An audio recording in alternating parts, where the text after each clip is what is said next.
Imaginen esta escena. Lunes, 9 de febrero de 2026. Ya es casi de noche.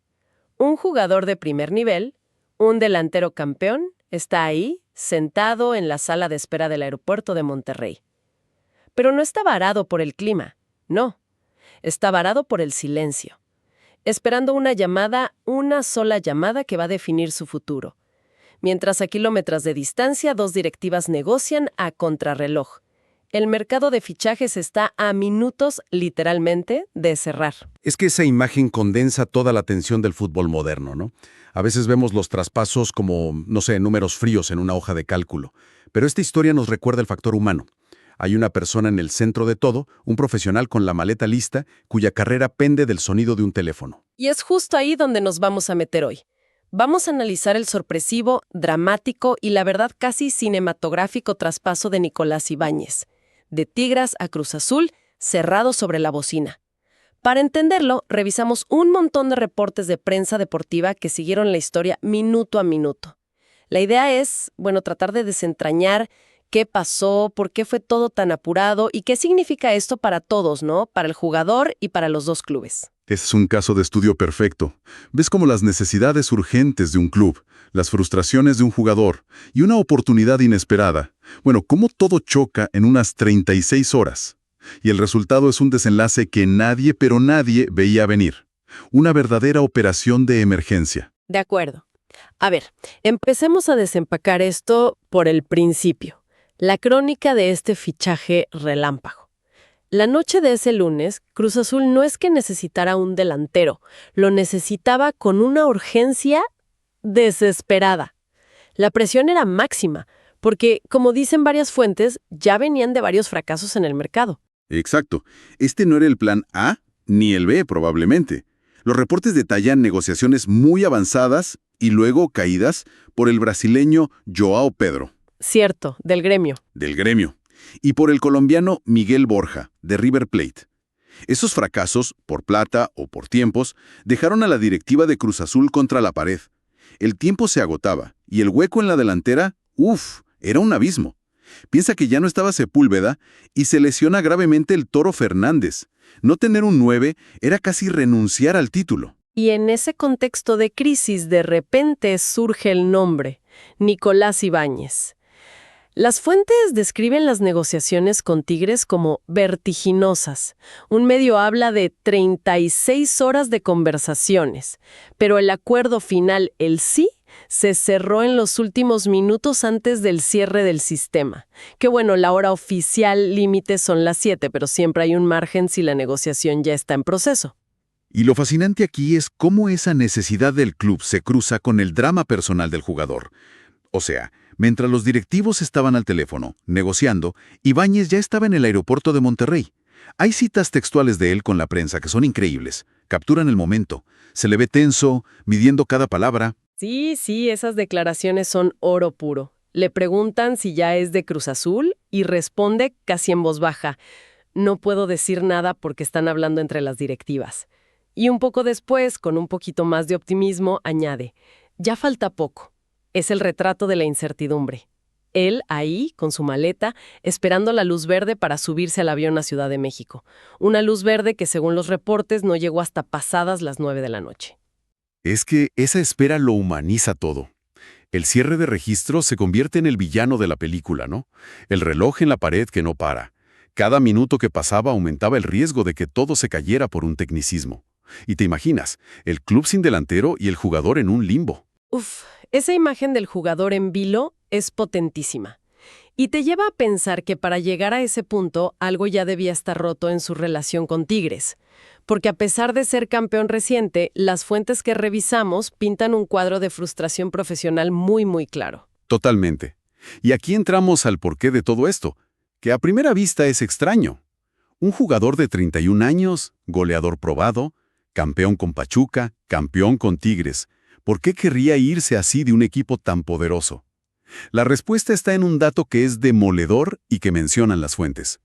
Para este torneo, Tigres lo había registrado en la categoría sub-21. Eso en el lenguaje del fútbol es más que una señal. Es un mensaje directo. Significa no formas parte de los planes prioritarios del primer equipo. Punto. Para un delantero de su calibre, acostumbrado a ser el referente, es una degradación muy difícil de asimilar. Y nos dice algo más sobre cómo se gestionan las plantillas en los equipos de élite, ¿no? A veces acumulan tanto talento que jugadores valiosísimos terminan en un limbo administrativo. Y eso fuerza estas salidas. Ibáñez estaba detrás del eterno Gignac y del nuevo fichaje, Rodrigo Aguirre. Simplemente no había espacio. Exacto, los reportes enfatizan mucho ese punto. Uno de ellos menciona una charla de Ibáñez con su agente a mitad de la temporada pasada, donde ya le decía que necesitaba minutos. Así que esto no fue una decisión de último momento para él. Fue la culminación de una frustración que venía de antes. Cruz Azul no solo le ofreció un contrato, le ofreció un rol estelar. Volver a ser el 9. Y la perspectiva de Tigres también es reveladora. Hay unas declaraciones de Guido Pizarro, el capitán, justo antes de que se cerrara todo. Dijo, esperemos que sea lo mejor para él y para la institución. Muy diplomático. Muy diplomático, pero entre líneas te dice que el club también veía la salida como una solución. Liberaban una plaza de extranjero, un salario importante y bueno, resolvían el tema de un jugador que ya no estaba contento. Entiendo la lógica del todos ganan, pero ¿es realmente así? Porque desde la perspectiva de Tigres, acaban de reforzar a un rival directo, y con un delantero que conoce la liga a la perfección. ¿No hay un riesgo considerable de que esta decisión les cueste puntos clave más adelante? Absolutamente. Ese es el otro lado de la moneda, el gran riesgo. Un fichaje de pánico siempre tiene un riesgo, y en este caso es compartido. Para Tigres el riesgo es ese, que Ibáñez la rompa en Cruz Azul y se convierta en un problema para ellos. Es una apuesta a que sus propios delanteros van a rendir lo suficiente para que no se note su ausencia. Y para Cruz Azul, porque la urgencia puede nublar el juicio. Para Cruz Azul, la pregunta es táctica. Ibáñez, que es un jugador de área, un finalizador clásico, encaja en el sistema de presión alta que quiere el técnico. Ojo, no solo llena el hueco numéricamente, su estilo es distinto al del Toro Fernández. El Toro es más de choque, de generar espacios. Ibáñez es un rematador puro, un killer. Va a ser interesante ver si el equipo se adapta a él o si él tiene que modificar su juego. Es un punto táctico clave, sí. Y no era la única opción que él tenía, ¿eh? Los reportes mencionan un sondeo fuerte de la MLS, específicamente del New York Red Bulls, pero la necesidad de Cruz Azul era para ayer. Su urgencia fue lo que aceleró todo. Y probablemente definió las condiciones del acuerdo.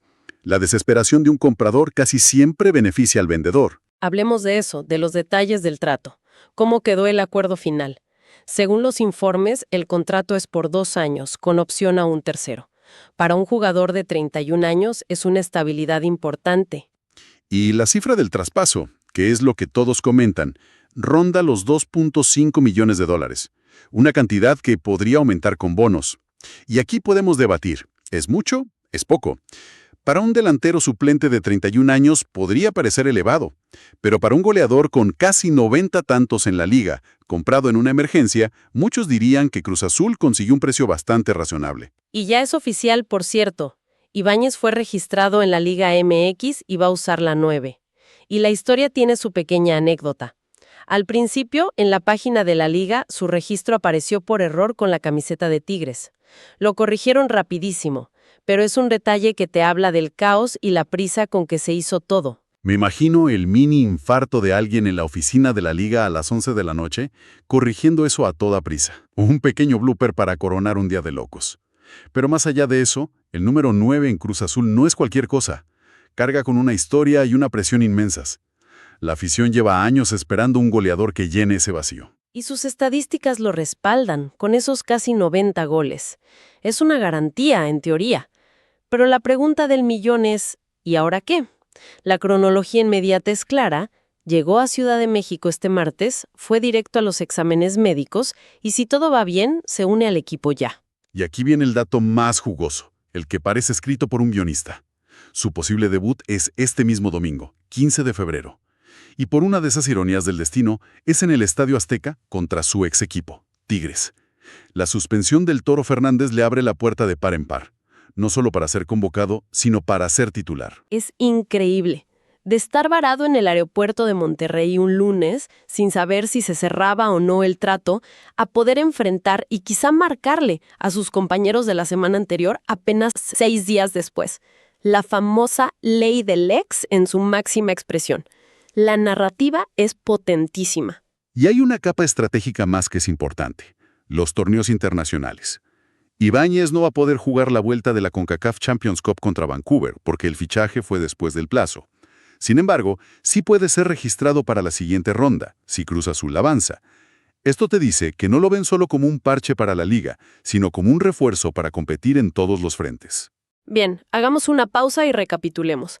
Tenemos un fichaje sobre la bocina, impulsado por la desesperación de un club y el deseo de un jugador por volver a ser protagonista.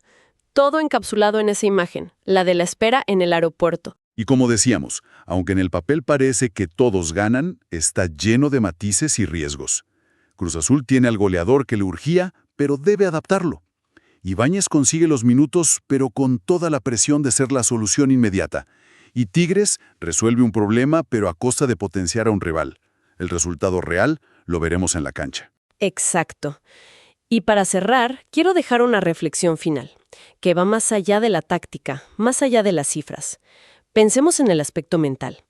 ¿Cómo se prepara un futbolista que un lunes a la noche no sabe ni dónde va a dormir para un partido de máxima exigencia el domingo, contra la gente que hasta hace unas horas eran sus compañeros, sus amigos? Es una pregunta fascinante.